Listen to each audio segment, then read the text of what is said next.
Auzubillahiminash-shaytanir-rajim. Bismillahir-rahmanir-rahim. Dear students, chapter 3 chemical bonding and shapes of molecules में से आज हमारा थर्ड लेक्चर है और ये है about molecular orbital theory overall. लेकिन उससे पहले हम ये करेंगे कि हम इससे पहले जो हमारा टॉपिक था हाइब्रिडाइजेशन, तो उससे रिलेटेड एक छोटा सा फॉर्मूला, एक टेक्निक मैं आपके साथ शेयर करूंगा कि हम किस तरह से किसी मॉलिक्यूल की हाइब्रिडाइजेशन जो है वो सिंपल अंदाज से मालूम कर सकते हैं। तो उसके लिए हमें कैलकुलेट करना होगा steric number. Steric number calculate करने के लिए आपको क्या करना है कि किसी मॉलिक्यूल में मौजूद लोन पेयर्स और सिग्मा बॉन्ड्स को आपने एड अप कर देना है। तो जो नंबर आएगा, याद रखना है, मॉलिक्यूल के अंदर उतने ही हाइब्रिड ऑर्बिटल्स होंगे और जितने हाइब्रिड ऑर्बिटल्स होंगे वो मॉलिक्यूल उतने ही सिग्मा बॉन्ड जो है वो बनाने की सलाहियत रखता है। या आप ये कह लें कि ये तो नहीं कहा जा सकता कि जितने हाइब्रिड ऑर्बिटल्स हैं उतने ही सिग्मा बॉन्ड है। हाँ, ये जरूर कहा जा सकता है कि जितने हाइब्रिड ऑर्बिटल्स हैं उसी के अकॉर्डिंग उसकी स्टेट ऑफ हाइब्रिडाइजेशन हम सिलेक्ट करते हैं। जैसे फॉर एग्जांपल स्टीरिक नंबर जो है वो 2 निकला। लेट्स सपोज मैं कहता हूं कि एक सिग्मा बॉन्ड है, एक लोन पेयर है, या सिर्फ 2 सिग्मा बॉन्ड है, तो आंसर आएगा 2। 2 का मतलब 2 ऑर्बिटल्स हैं। 2 ऑर्बिटल्स का मतलब ये हुआ कि उसमें एक एस होगा और एक पी होगा। तो इस स्टेट ऑफ हाइब्रिडाइजेशन को हम एसपी स्टेट ऑफ हाइब्रिडाइजेशन का नाम देंगे। इसी तरह से अगर किसी मॉलिक्यूल का एटॉमिक स्टीरिक नंबर 3 निकल आता है तो sp2 हाइब्रिड होगा। स्टीरिक नंबर 4 के ऊपर वो sp3 हाइब्रिड होगा और इसी तरह से स्टीरिक नंबर 5 के ऊपर वो dsp3 हाइब्रिड होगा। ठीक है, अब इसमें आपने करना इस तरह से है कि जैसे जैसे d ऑर्बिटल्स एड अप होते जाएंगे वैसे वैसे ये नंबर इंक्रीज होता जाएगा, या जैसे जैसे नंबर बढ़ेगा आप d इंक्रीज करते जाएंगे। यानी लेट्स सपोज अगर मैं कहता हूं 6 है तो d2sp3 होगा, और 7 है तो d3sp3 होगा, और अगर 8 आएगा तो d4sp3 होगा। ठीक है, नेक्स्ट हमने एक छोटा सा डिफरेंस है, ये इंपॉर्टेंट शार्ट क्वेश्चन है हमारा बोर्ड का। सिग्मा और पाई बॉन्ड के दरमियान डिफरेंस जो है वो हमारे से पूछा जाता है। सो आपने याद रखना है कि सिग्मा बॉन्ड हमेशा हेड टू हेड ओवरलैपिंग के जरिए बनता है, जबकि ऑर्बिटल जब आपस में पैरेलल ओवरलैप करते हैं तो वो पाई बॉन्ड बनाते हैं। सिग्मा बॉन्ड के जो इलेक्ट्रॉन्स होते हैं या जो उसका शेयर्ड क्लाउड होता है वो न्यूक्लियर एक्सिस के ऊपर होता है। वो एक्सिस जिस पर 2 एटम्स ने मिलकर बॉन्ड बनाया है उस एक्सिस के ऊपर एग्जैक्टली इलेक्ट्रॉनों का क्लाउड पड़ा होता है। जबकि पाई बॉन्ड जब बनता है तो इलेक्ट्रॉनों का क्लाउड जो है वो above and below nuclear axis, अगर ये जो है ये मेरा हाथ, ये सेंटर पे जो है ये न्यूक्लियर एक्सिस है, तो फिर इलेक्ट्रॉनों का cloud above and below nuclear axis मौजूद होगा। उसके बाद आपने याद रखना है कि सिग्मा बॉन्ड क्योंकि हेड टू हेड ओवरलैप से बनता है, इसमें ओवरलैपिंग का ऑर्बिटल का ज्यादा एरिया इंटरमिक्स हो रहा होता है, तो लिहाजा ये स्ट्रॉन्गर बॉन्ड होता है। जबकि पाई बॉन्ड के जो इलेक्ट्रॉन्स है वो क्योंकि न्यूक्लियस के अबव और बिलो होते हैं और उन पर कोई खास अट्रैक्शन नहीं होती जितनी के सिग्मा पे होती है, लिहाजा ये एक वीक बॉन्ड होता है या लेस स्ट्रॉन्गर बॉन्ड होता है। उसके बाद आपने याद रखना है कि सिग्मा बॉन्ड जो हैं ये 2 एटम्स के दरमियान में सिर्फ एक ही हो सकता है। 2 atoms can occupy only 1 sigma bond. लेकिन आपने याद रखना है can be more than 1। Pi bond can be more than 1, 2 हो सकते हैं, 3 हो सकते हैं, ये आपने ज़हन में रखना है। उसके बाद हम बात करते हैं कि सिग्मा बॉन्ड जो है इसके अराउंड एटम्स रोटेट कर सकते हैं, जस्ट लाइक अ शाफ्ट मूव कर सकते हैं। ठीक है, लेकिन जो पाई बॉन्ड है इसकी वजह से रोटेशन नहीं हो सकती, इसके अराउंड रिस्ट्रिक्टेड रोटेशन है। यानी वो वाले 2 एटम्स जिन्होंने आपस में डबल बॉन्ड बनाया हुआ है, अब उन एटम्स के साथ आगे फर्दर अगर कोई ग्रुप अटैच है तो वो रोटेट नहीं कर सकता क्लॉकवाइज या एंटी क्लॉकवाइज, वो अपनी जगह पे फिक्स हो जाएगा। ठीक है, सो इसको हम कहते हैं restricted rotation around pi bond और अराउंड डबल बॉन्ड। इसका एक छोटा सा कॉन्सेप्ट सेकंड ईयर में भी है आइसोमेरिज्म में, वहां जाके भी इंशाल्लाह इसको डिस्कस करेंगे। अभी हम बात कर लेते हैं जी अबाउट लिमिटेशंस ऑफ वीवीडी। यानी वेलेस बॉन्ड थ्योरी जो है इसने क्या क्या कुछ एक्सप्लेन नहीं किया। तो वेलेस बॉन्ड थ्योरी ने मॉलिक्यूल्स का पैरामैग्नेटिक बिहेवियर एक्सप्लेन नहीं किया, मॉलिक्यूलर ऑर्बिटल्स का कॉन्सेप्ट नहीं दिया, बॉन्ड ऑर्डर नहीं बताया, एम्प्टी ऑर्बिटल्स की एप्लीकेशन नहीं बताई, और पार्शियल बॉन्ड्स जो हैं वो उन्हें किस तरह से डिफाइन किया जाएगा वो भी एक्सप्लेन नहीं किया। सो जो वीवीटी की लिमिटेशंस हैं वो बेसिकली मॉलिक्यूलर ऑर्बिटल थ्योरी, जो हमारा नेक्स्ट टॉपिक है एमओटी, आप ये समझ लेंगे ये उसकी इंपॉर्टेंस है। मींस व्हाई, अगर क्वेश्चन पूछ लिया जाए कि why molecular orbital theory is superior than other bonding theories, तो उसके अंदर आप क्या लिखेंगे कि मॉलिक्यूलर ऑर्बिटल थ्योरी एमओटी जो है उसने ये सारे कॉन्सेप्ट्स जो हैं वो एक्सप्लेन किए हैं, जबकि इन कॉन्सेप्ट्स को अर्लियर जो थ्योरी थी उन्होंने एक्सप्लेन नहीं किया।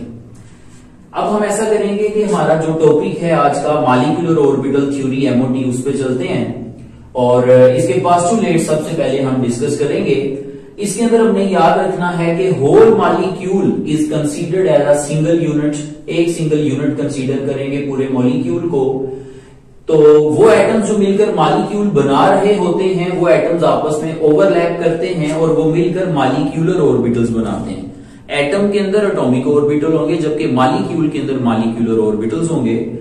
उसके बाद आपने याद रखना है कि मॉलिक्यूलर ऑर्बिटल जिनकी energy less than atomic orbital होती है, जिनसे वो बनते हैं, अगर उनसे लेस एनर्जी पे चले जाते हैं तो वो बॉन्डिंग मॉलिक्यूलर ऑर्बिटल हैं, और अगर उनकी एनर्जी हाई हो जाती है एटॉमिक ऑर्बिटल से तो वो एंटी बॉन्डिंग मॉलिक्यूलर ऑर्बिटल कहलाएंगे। उसके बाद आपने याद रखना है कि जब मॉलिक्यूलर ऑर्बिटल बन जाता है तो उसके अंदर इलेक्ट्रॉन्स की फिलिंग जो है वो हम ऑफ-बाउ रूल, हुन्स रूल और पॉलीज एक्सक्लूजन प्रिंसिपल के जरिए जो है वो हम इलेक्ट्रॉन्स को फिल करते हैं। उसके बाद आपने याद रखना है कि किसी मॉलिक्यूल के अंदर उतने ही बॉन्ड्स बनेंगे जितना कि उस मॉलिक्यूल का बॉन्ड ऑर्डर होगा, और बॉन्ड ऑर्डर फाइंड करने के लिए हम क्या करेंगे, बॉन्डिंग मॉलिक्यूलर ऑर्बिटल के इलेक्ट्रॉन्स में से एंटी बॉन्डिंग मॉलिक्यूलर ऑर्बिटल के इलेक्ट्रॉन्स को माइनस करेंगे, 2 पे डिवाइड कर देंगे तो ये हमारे पास निकल आएगा बॉन्ड ऑर्डर्स। अब आपने याद रखना है कि नेक्स्ट हमने बॉन्डिंग मॉलिक्यूलर ऑर्बिटल्स में और एंटी बॉन्डिंग मॉलिक्यूलर ऑर्बिटल में हमने डिफरेंस देखना है। बॉन्डिंग मॉलिक्यूलर ऑर्बिटल के अंदर जो इलेक्ट्रॉन्स होते हैं वो एटम्स के दरमियान में अट्रैक्शन की वजह बनते हैं, यानी बॉन्ड बनाने की वजह बनते हैं।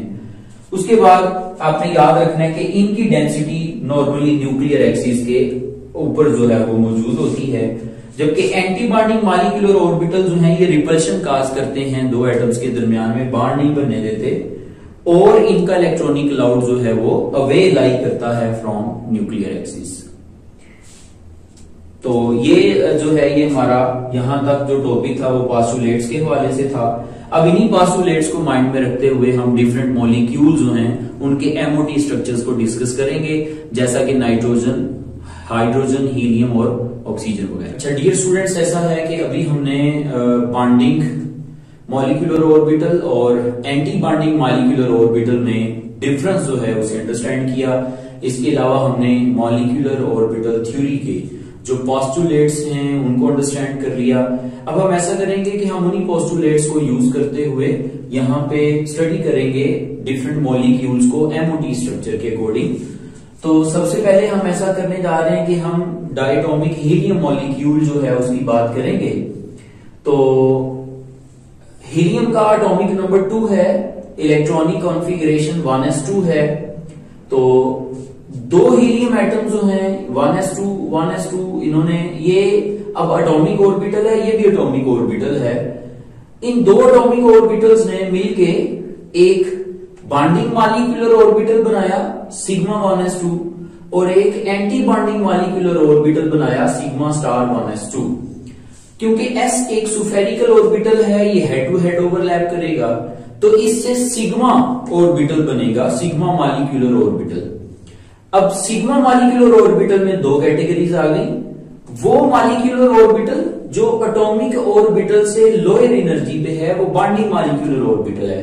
So sigma 1s2 is bonding molecular orbital, और जो एटॉमिक ऑर्बिटल से हायर एनर्जी लेवल पे है वो है anti bonding molecular orbital. So sigma star 1s2 is anti bonding molecular orbital. अब जब हम इलेक्ट्रॉन्स की फिलिंग करेंगे तो 2 इलेक्ट्रॉन्स हैं दोनों के पास, इसकी कैपेसिटी 2 इलेक्ट्रॉन्स की है, तो एक इलेक्ट्रॉन यहां से और एक इधर से हम इसमें फिल करेंगे, 2 इलेक्ट्रॉन्स बचेंगे जो एंटी बॉन्डिंग में चले जाएंगे।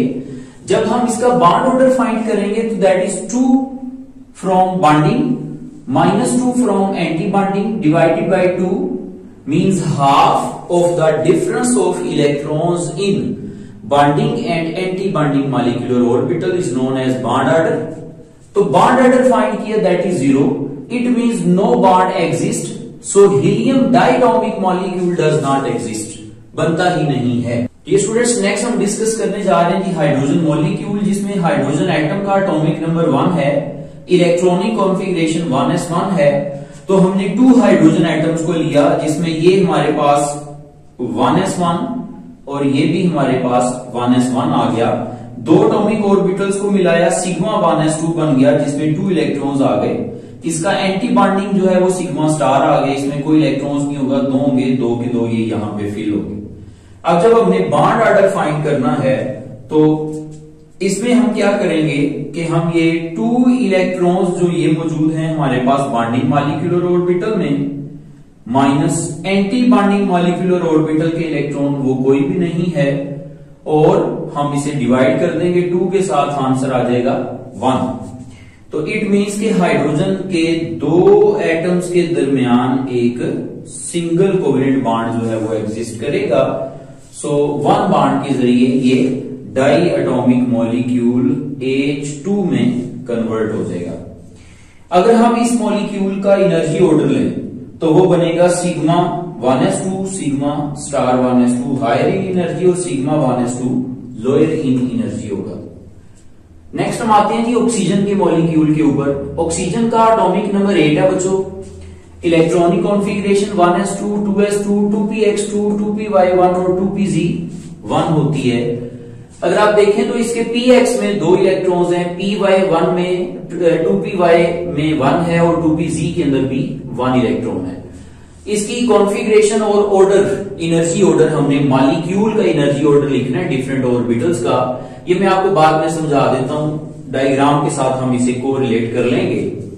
तो सबसे पहले देखें जी ऑक्सीजन के एटम में 1s2 था, तो इस एक एटम का 1s2 और दूसरा एटम जिसके साथ मिलकर इसने O2 बनाया है उसका 1s2 और 1s2 मिलेंगे, ये बनेगा sigma 1s2 and sigma star 1s2। एक एटम का s ऑर्बिटल दूसरे का s ऑर्बिटल, दोनों ने इंटरमिक्सिंग की और 2 नए मॉलिक्यूलर ऑर्बिटल बने, जिसमें एक बना सिग्मा 1s2 दूसरा बना सिग्मा स्टार 1s2। फिर आपने क्या किया, फिर आपने 2s2 को ले लिया, तो सिग्मा 2s2 और सिग्मा स्टार 2s2 हमारे पास बन गया। उसके बाद आ गया जनाब ये हमारे पास p ऑर्बिटल्स, ये वाले 3 p ऑर्बिटल्स। तो इसमें आपने याद रखना है कि px के साथ मिलके सिग्मा 2px बनाएगा जो लोअर इन एनर्जी होगा। फिर पाई 2py और पाई 2pz इक्वल इन एनर्जी होंगे। उसके बाद इन्हीं का एंटी बॉन्डिंग पाई स्टार 2py और पाई स्टार 2pz होगा, और सबसे आखिर पे इसका एंटी बॉन्डिंग आएगा सिग्मा स्टार 2px। ठीक है, इसमें आपने याद रखना है कि py और pz की एनर्जी इक्वल है, जबकि px की एनर्जी इसमें से स्लाइटली कम है। तो क्योंकि ये बॉन्डिंग मॉलिक्यूलर ऑर्बिटल है लोअर एनर्जी, तो इसी का एंटी बॉन्डिंग उतना ही higher energy. Bonding molecular orbital of px वो py और pz से कम है, तो फिर एंटी बॉन्डिंग py और pz से ज्यादा होगा, हाई होगा एनर्जी के अंदर। सो सिग्मा स्टार 2px आ जाएगा हमारे पास। नेक्स्ट हम बात करते हैं जी, अब मैंने क्या किया कि इसी ऑर्डर को यूज करते हुए ये ऑक्सीजन के मॉलिक्यूल का एक स्ट्रक्चर जो है वो ड्रा किया है। तो यहां से बिल्कुल हम स्टार्ट करते हैं। ये देखिए कि ये मेरे पास जो है वो 1s2 है, इसी तरह से ये मेरे पास 2s2 है, और ये मेरे पास px py और pz हैं। जरा कॉन्फ़िगरेशन के साथ आप इसे कोरिलेट कर लें।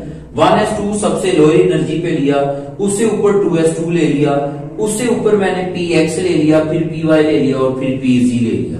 ठीक है, अब ये देखें जी हमारे पास 1s2 इंटरमिक्स हुआ, sigma 1s2 sigma star 1s2 बना 2 ओवर 2 0, यानी 1s2 की वजह से कोई बॉन्ड नहीं बनेगा। ऐसे ही 2s2 का भी बॉन्ड ऑर्डर 0 आ जाएगा। अब हमारे पास सिर्फ p ऑर्बिटल्स बच गए, इसका px और इसका px ये आपस में ओवरलैप करेंगे, ये सिग्मा 2px बनाएंगे।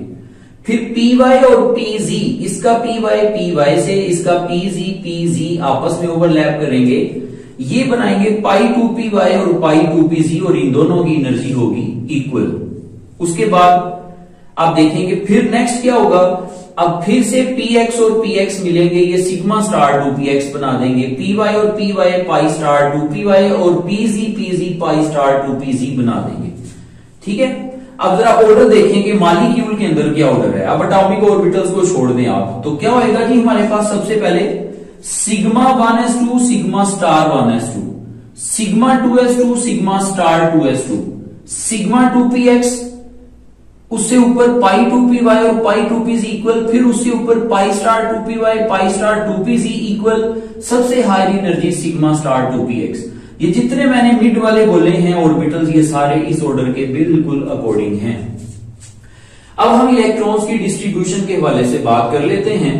तो देखिए हमारे पास टोटल 4 इलेक्ट्रॉन इधर हैं, 4 इधर हैं, 8 इलेक्ट्रॉन्स हैं। हमने क्या किया, जब px और px इंटरमिक्स हुए तो इनके 2 इलेक्ट्रॉन्स यहां पे शिफ्ट हो गए, 2 इलेक्ट्रॉन बाकी बच गए। होल्ड ऑन, py और pz ने, py और py ने मिलकर pz और pz ने मिलकर बनाया, एक एक इलेक्ट्रॉन था, पेयर होके यहां पे फिल हो गया। जब आप इससे हाई एनर्जी लेवल पे गए, अब असूलन ये था कि px में से एक एक इलेक्ट्रॉन बचा था, टोटल 4 थे, 2 इधर आ गए, 2 इलेक्ट्रॉन बच गए। उन्हें अपने एंटी बॉन्डिंग मॉलिक्यूलर ऑर्बिटल के में जाने के बजाय पाई स्टार 2py और पाई स्टार 2pz के अंदर जाएंगे। क्यों? उसकी रीजन ये है कि ये इससे लोअर एनर्जी है और हमने एनर्जी के सीक्वेंस के अंदर इलेक्ट्रॉन्स को फिल करना होता है, लिहाजा पहले इलेक्ट्रॉन हम यहां पे पुट करेंगे, अगर ये फिल हो जाएंगे तो फिर हम ऊपर पुट करेंगे।